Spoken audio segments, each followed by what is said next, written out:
यहाँ पे जो जो भक्ति के लिए लक्षण बताए, ये हमारे भौतिक संसार में भी सफल होने के लिए लगते हैं।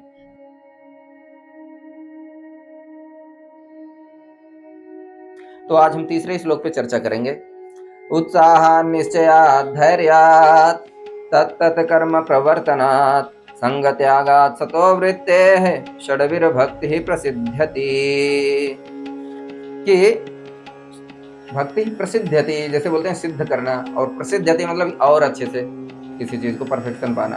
अगर भक्ति में हमें परफेक्शन पाना है, भक्ति को सिद्ध करना है, सिद्ध यानी कि उसका जो चरम लक्ष्य है वहां तक पहुंचना है, प्राप्त करना है, प्राप्त करना चाहते हैं कि नहीं? तो उसे प्राप्त करना है तो इस श्लोक में कुछ शिक्षाएं दी गई हैं, अगर हम वैसा करते हैं तब मिलेंगे। क्या? उत्साह, बहुत उत्साह होना चाहिए। उत्साह को अंग्रेजी में एंथुजियाज्म कहते हैं। कि जो भी भक्ति के हम क्रियाकलापों का पालन कर रहे हैं उसमें जितना उत्साह होगा, उत्साह को एक तरीके से क्या कहते हैं, हम उत्साहित रहते हैं, बड़े खुशी रहते हैं कि नहीं, प्रसन्न रहते हैं। तो भक्ति के क्रियाकलापों को करते समय हमें प्रसन्न रहना है, प्रयास नहीं करना है, मतलब नेचुरली धीरे धीरे वो प्रसन्नता आएगी। प्रसन्नता जो नेचुरली हमेशा प्रसन्न रहता है वो सत्वगुण में होता है, क्योंकि सत्वात् संजायते ज्ञानम, भगवत गीता में पढ़ेंगे कि सत्वगुण में ज्ञान होता है। ज्ञान से ही क्या होता है, आपको सही क्या है गलत क्या है जब ये पता चलता है तो नेचुरली धीरे धीरे आप सही चीज करते हैं और एक रियल पोजीशन में रहते हैं, तो ऑटोमेटिकली हैप्पीनेस आती है, इनर हैप्पीनेस आपको आती है। आपको ज्ञान है तो पता है कि भाई हमें कहाँ कैसे करना है, कुछ गलत नहीं हो रहा है, या गलत है तो उसे सही कैसे करना है, कंट्रोल कर सकते हैं ना अपने मन को, हर चीज। इसलिए सत्वात् संजायते ज्ञानम, सतोगुण की प्रमुख जो कैरेक्टरिस्टिक है, लक्षण है, वो क्या है? ज्ञान है। और वो आपके शरीर में कैसे विकसित होता है? वो हैप्पीनेस के माध्यम से। ठीक है।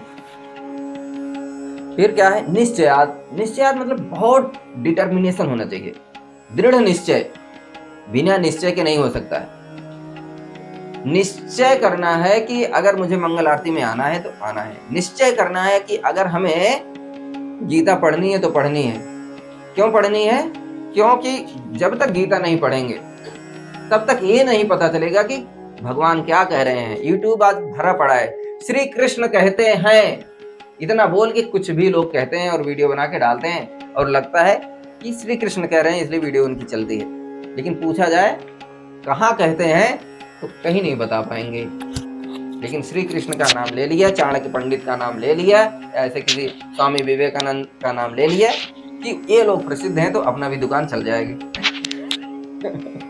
लेकिन हमें दुकान नहीं चलानी है, क्योंकि उस दुकान से भक्ति मिलेगी कि नहीं मिलेगी ये नहीं पता है। इसलिए वो दुकान चलानी है जो कि श्री कृष्ण ने खोली है। वो कौन सी दुकान है? वो गीता में बोली है। इसी को मैंने दुकान का नाम क्यों बोला यहाँ पे, हमारे जो चैतन्य महाप्रभु हैं इन्हीं के नित्यानंद प्रभु इनके संगी हैं, और उन्होंने खोला है नाम हट्ट, नाम रूपी बाजार, हरि नाम वहां पे बेचते हैं, इसलिए मैंने दुकान का नाम दिया कि हमें उस बाजार में।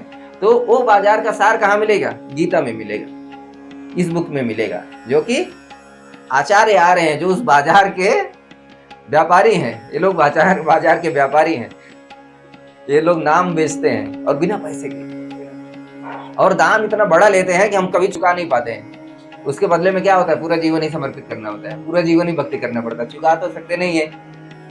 इसलिए अनमोल धन है। कैसा धन है? हम इसे खरीद नहीं सकते हैं कि गीता का अभी आजकल हिंदी वर्जन का 210 रुपए चल रहा है कि उसका 210 रुपए में हमने गीता खरीद लिया, तो उसका रेट वोट नहीं है। वो तो एक व्यावहारिक जगत में हम रह रहे हैं, छपाई का और सबका थोड़ा बहुत लगता है भाई, नहीं तो दोबारा पब्लिश कैसे होगी, बस उसका वो है, बाकी उस ज्ञान का नहीं। ठीक है। तो निश्चय होना चाहिए कि अगर हमें कृष्ण के पास जाना है, उनको प्रसन्न करना है, तो प्रसन्न कैसे करेंगे? जब तक गीता या और शास्त्र जहां पे उनके बारे में बताया है, जब तक आचार्य क्या बता रहे हैं, जो जानते हैं कृष्ण को, जो सेवा करते आ रहे हैं परंपरागत इतने सालों से, उनको नहीं सुनेंगे तो कैसे पता चलेगा? हमें पता चलेगा? हम स्कूल में जाते हैं, वहां पे काका गागा पढ़ते हैं, तो काका गागा टीचर थोड़ी पढ़ाया होता है, वो भी कहीं से सीखा है, लेकिन उसे बैठ के हम सीखते हैं ना, वो बुक में पढ़ते हैं, हम प्रयास करते हैं लिखने का, फिर बच्चों को प्रैक्टिस कराते हैं सेशन में कि कभी कभी गोला बना के कि सारे बच्चे बैठ जाते हैं, एक उसको बोलते रहते हैं। इत्यादि तरीके से हम उसे प्रैक्टिस करते हैं। तो प्रैक्टिस करते करते वो निश्चय अगर नहीं करेगा, डिटरमाइन नहीं रहेगा बच्चा, क्या होगा? कोई भी बच्चा, हम अपने अगर बचपन में जाएं, कभी ऐसा हुआ कि हमने एक गिनती पढ़ी, एक बार में हमें याद हो गई होगी? कई बार होता है काका काका एबीसीडी में लोगों को 2-2 साल लग जाते हैं कि नहीं? उसी प्रकार से यहाँ पे भी एक दिन में परफेक्शन नहीं आने वाली, लगेगा समय। ये नहीं कि आज हमने माला की, आज हम सो गए उसमें, तो अब नहीं करेंगे, अपराध होगा। अरे भाई, गलत लिखते लिखते ही आज हम सही लिखना शुरू किए हैं। बच्चा चलता है तो बार बार गिरता है, उसके बाद ही धीरे धीरे वो खड़े होकर दोनों पैर पे चलता है। उसके पहले अगर गिने कोई तो गिन भी नहीं पाएगा कितनी बार गिरता है। तो कभी भी फेल्योर आता है तो फेल्योर ये मतलब नहीं है कि आप हमेशा इसी पोजीशन में रहेंगे। वो फेल्योर को क्रॉस करके ही हमें आगे जाना है। वो फेल्योर क्यों आ रहा है हमारे जीवन में, असफलताएं क्यों आती हैं? वो ये सिखाती हैं कि हमारी कमी कहाँ पे है, अभी हम कहाँ पे, और हमें ज्यादा मेहनत करने की जरूरत है कि नहीं। तो इसलिए निश्चय नहीं होगा तो हमें 1-2 बार असफलताएं मिलेगी, तो हम क्या करेंगे? प्रयास करेंगे कि छोड़ देंगे? छोड़ देंगे अगर निश्चय नहीं करेंगे। इसलिए निश्चय करना जरूरी है कि नहीं? तो क्या है आपका निश्चय? करना है इस प्रोसेस को कि नहीं? तो दूसरा है धैर्य। जब आप कुछ करेंगे ना, निश्चय कर लिया, उत्साह लंबे समय तक बना नहीं रहेगा, क्योंकि कभी हैप्पीनेस है, कभी लगे अरे कितने सालों से कर रहे हैं, तो उत्साह क्या होगा? खत्म हो जाता है। कब खत्म हो जाता है? जब निश्चय नहीं होता है। और निश्चय के साथ साथ तीसरी चीज बता रहे हैं, धैर्य, धीरज रखना होगा। जैसे अभी आप क्या कर रहे हैं? एमए कंप्लीट हो चुका है। अभी आपको एमए कंप्लीट करते करते, अगर पहली क्लास है यहाँ एमए तक की कितने साल की पढ़ाई हुई? लगभग 16 साल की पढ़ाई में जाके एमए कंप्लीट हुआ। तो धैर्य रखा ना, तब अभी भी नौकरी मिली नहीं ना, अभी कब मिलेगी? अभी फॉर्म अप्लाई करेंगे, फिर उसके बाद। तो धैर्य नहीं रखेंगे, धैर्य अभी खो देंगे कि एमए किया, अभी भी पैसे नहीं आ रहे हैं, अभी भी इनकम नहीं शुरू हुई, अभी भी नौकरी नहीं मिली, तो धैर्य खो देंगे तो आगे मिलने की संभावना है कि नहीं? धैर्य अगर खो गया तो मिलेगी आगे? नहीं। उसी प्रकार से अगर हमें भक्ति में परफेक्शन पाना है, भक्ति का जो लक्ष्य है, भगवान का साक्षात्कार करना, ये भक्ति का लक्ष्य है। साक्षात्कार का मतलब क्या होता है? हम जाते हैं कभी नौकरी के लिए या कहीं वैसे, तो इंटरव्यू देना होता है। इंटरव्यू में क्या होता है? फेस टू फेस हम बैठते हैं ना, इंटरव्यूअर हमें कुछ पूछता है और हम उसका जवाब देते हैं। तो आत्म साक्षात्कार का मतलब भी है ऐसे फेस टू फेस हम कभी ना कभी भगवान के सामने आएंगे। कब आएंगे? जब उतनी योग्यता होगी, क्योंकि कोई भी इंटरव्यू में नहीं पहुंच जाता है। इंटरव्यू में पहुंचने के लिए भी कुछ क्वालिफिकेशन होती है कि नहीं? कम से कम उसके लिए जितना एजुकेशन चाहिए वो हमारे पास होना चाहिए। एज हमारी एलिजिबिलिटी क्राइटेरिया के अंतर्गत आनी चाहिए। बहुत सारी जो भी क्राइटेरिया उसको फुलफिल करेंगे तब जाके वहां पे पहुंचते हैं कि नहीं, साक्षात्कार में, इंटरव्यू में। और उसके बाद ही पता चलता है कि हम आगे जाएंगे पीछे आएंगे कि नहीं। उसी प्रकार से सेल्फ रियलाइजेशन के केस में क्या होता है? भगवान के आमने सामने हमारा साक्षात्कार होता है। और अच्छी बात यह है कि यहाँ पे हमारा साक्षात्कार शुरू हो चुका है। आप भगवान के आमने सामने आ गए हैं, भगवान तो देख पा रहे हैं, अभी हम वो चीज नहीं देख पा रहे हैं, हमें वो नहीं समझ में आ रहा है, लेकिन हम एकदम फेस टू फेस आ गए हैं। जिस दिन से कोई हरिनाम लेना शुरू करता है तो भगवान की निगाहों में वो आ जाता है, भगवान के फेस टू फेस वो आ जाता है, क्योंकि हमारा अभी वो स्तर नहीं है कि हम देख पाए, लेकिन भगवान हमें देख रहे हैं। और उसी की वजह से हमें अंदर से इंस्पिरेशन मिलती है कि हमें करना चाहिए, क्योंकि कृष्णा कहाँ पे है? सब जगह है, लेकिन वो हमारे साथ कहाँ पे हैं? कहाँ पे हैं? हृदय सन्निविष्टो, कि हमारे हृदय में बैठे हैं। जब हृदय में बैठे हैं तो हृदय से ही क्या करते हैं? देखते हैं कि ये जीव चाहता क्या है। जो जीव जैसा चाहता है उसके लिए वैसा रास्ता वो निकालते जाते हैं।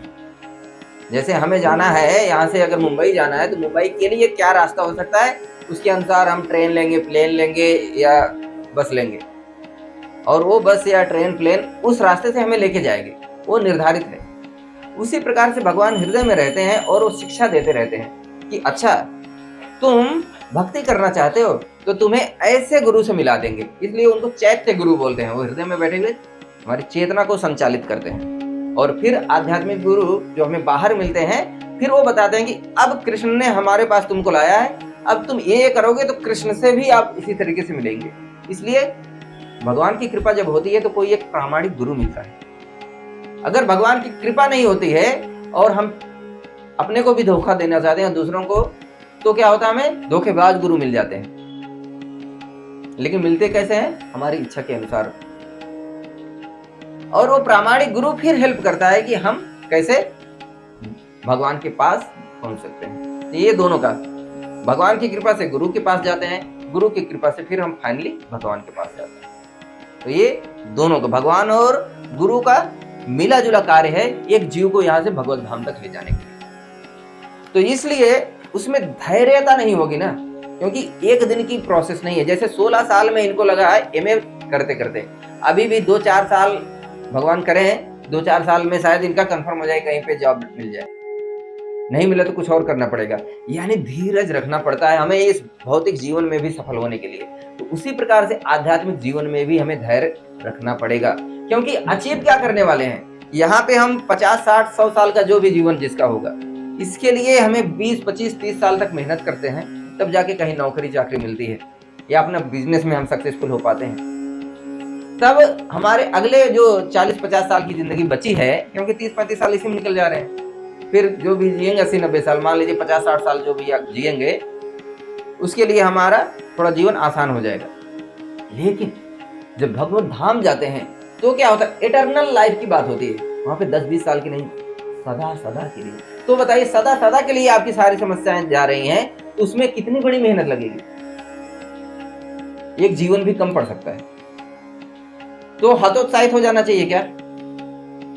क्योंकि ये एक बार अगर वहां पे पहुंच गए, एक बार कोई आईएएस बन जाता है, उस जिंदगी भर के लिए उसकी लाइफ कितनी अच्छी हो जाती कि नहीं।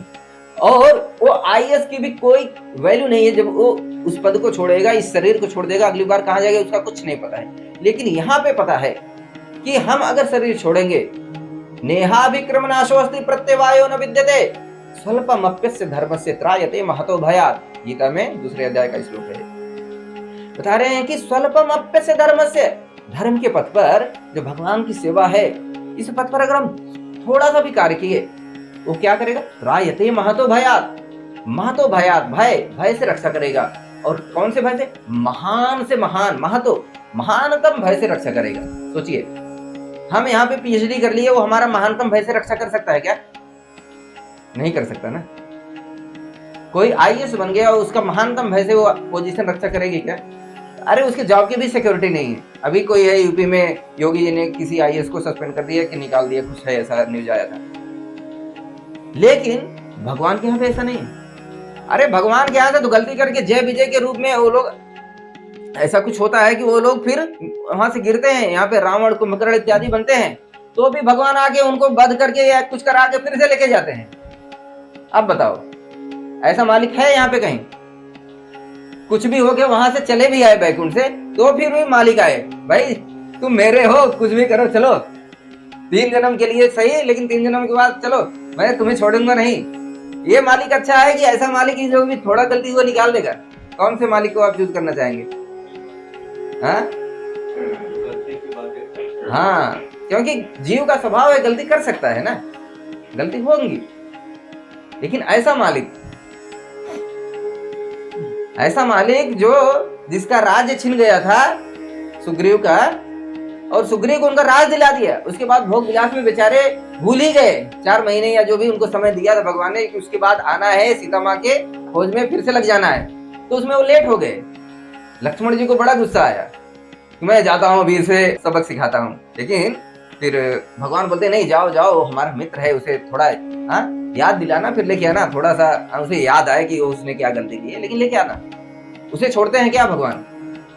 तो ऐसा मालिक चाहिए ना कि हम भक्ति में आ गए, भक्ति कर रहे हैं तो हम परफेक्ट हो जाएंगे क्या तुरंत ही?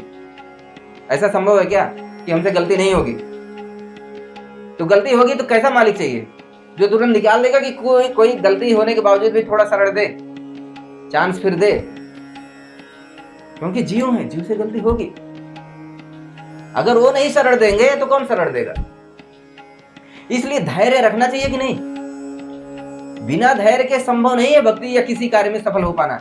यहाँ पे जो जो भक्ति के लिए लक्षण बताए, ये हमारे भौतिक संसार में भी सफल होने के लिए लगते हैं। भौतिक संसार में भी किसी भी कोई भी चीज कर रहे हैं, अगर उत्साह से नहीं कर रहे हैं तो लंबे समय तक नहीं कर पाएंगे। और निश्चय नहीं है, डिटर्मिनेशन नहीं है, तो भी नहीं टिक पाएंगे। क्योंकि फेलियर्स आएंगे, थोड़ा सा तूफान आया जीवन में, हम उखड़ जाएंगे, जैसे कमजोर पौधा होता है।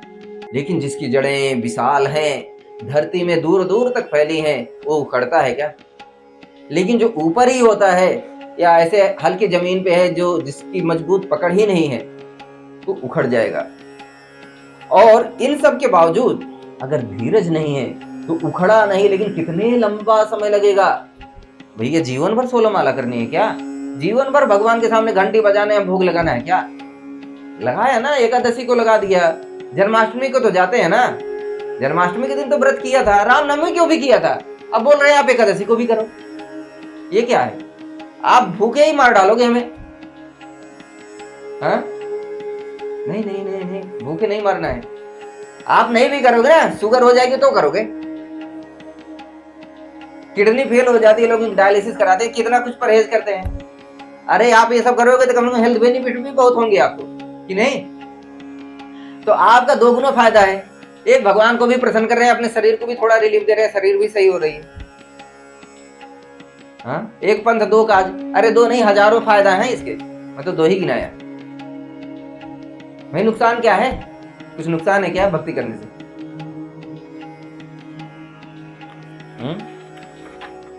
फिर है तत्त कर्म प्रवर्तनात्। तो इस प्रकार से इन तीनों चीजों को लेके हमें अपने कर्म में प्रवर्तन, यानी कि उसको अच्छे से करना है। Acting according to regulative principles such as श्रवणम कीर्तनम विष्णु स्मरणम hearing chanting and remembering Krishna. तो ये तत्त कर्म प्रवर्तनात्, यानी कि भक्ति के कार्यों को करना है। कौन कौन से कार्य? यहाँ पे जैसे श्रील प्रभुपाद लिख रहे हैं, श्रवणम कीर्तनम विष्णु स्मरणम पाद सेवनम अर्चनम वंदनम दास्यम सख्यम आत्मनिवेदनम। कि ये जो भक्ति के नवधा भक्ति के जो लक्षण है उसे करना है। संग त्यागात, और ऐसे संग जिससे आपकी इस लक्ष्य को, आपके गोल को प्राप्त करने में बाधा आ सकती है, उनका संग छोड़ दो। उनका संग अगर करना मजबूरी हो तो उतना करो जितने में अपना काम चल सकता है। यार दोस्त हैं जो भक्ति में उतना उत्साह नहीं रखते हैं, अगर हमें पता चला कि ये सबसे महत्वपूर्ण है तो हमें करना है यार दोस्त का संग, तो उतना ही करें जितना कि अपनी दोस्ती यारी भी बनी रहे, लेकिन अपनी भक्ति भी ना खो जाए। भक्तों का भी संग लेना है, वहां पे उतना लोग भाई संबंध मेंटेन रहे, कभी कोई जरूरत पड़े या उसे भी आपको देखे कि आप भक्ति कर रहे हैं, आपके पास आना चाहे, तो कम से कम ऐसा ना हो कि आपसे बात ही करने के लिए आपने संबंध तोड़ दिया। तो मतलब संबंध बना रहे, कभी हमें जरूरत पड़ सकती है, कभी उनकी, लेकिन मेन संबंध कृष्ण के साथ और कृष्ण भक्तों के साथ बनाना है, जहां से हमारी भक्ति को नरिशमेंट मिलेगा। और सतो वृत्ते, जो सतो यानी कि साधु लोग हैं उनके साथ में रहना है। षड्वीर भक्ति प्रसिद्ध्यति, ये 6 चीज करेंगे तो हमारी भक्ति क्या होगी? फलेगी, फूलेगी, और प्रसिद्धि यानी उसकी जो सिद्धि है, भक्ति का परफेक्शन है, वो हमें मिलेगा। कोई प्रश्न? Thank you so much. Hare Krishna. Srila Rupa Goswami की जय, ग्रंथराज उपदेशामृत की जय, जगत गुरु श्रील प्रभुपाद की जय।